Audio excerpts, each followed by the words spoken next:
เรื่องที่10พระเจ้าให้คำสัญญากับอับราฮัมส่วนซารายบ่เคยเกิดลูกให้อับราม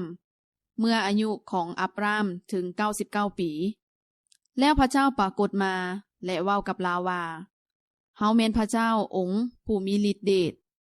ถ้าเจ้าดำเนินชีวิตต่อหน้าเฮาอย่างสัตย์ซื่อเฮาจะเฮ็ดคำมั่นสัญญาระหว่างเฮากับเจ้าเฮาจะเฮ็ดให้เสื้อสายของเจ้าทวีคูณขึ้นเจ้าจะบ่มีชื่อว่าอับรามอีกต่อไปแต่เจ้าจะมีชื่อว่าอับราฮัมเพราะว่าเฮาจะเฮ็ดให้เจ้าเป็นบิดาของประชาชาติจำนวนหลายและกษัตริย์หลายองค์จะเกิดมาจากเจ้าพระเจ้าก็เว้ากับอับราฮัมอีกว่าส่วนเมียของเจ้าจะบ่มีชื่อว่าซารายอีกต่อไปแต่จะมีชื่อว่าซาราเฮาจะอวยพรลาวและให้ลาวเกิดลูกชายคนหนึ่งให้เจ้ากับลาวด้วย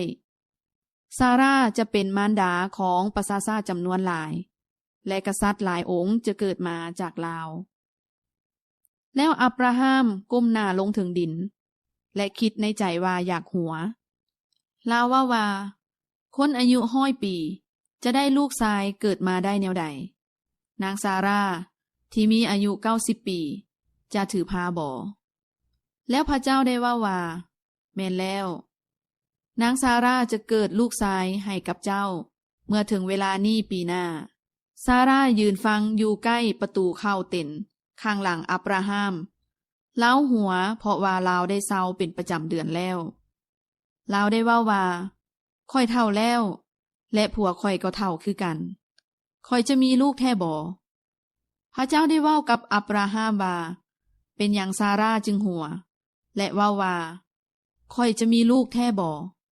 มีหยังที่ยากสำหรับพระเจ้าบ่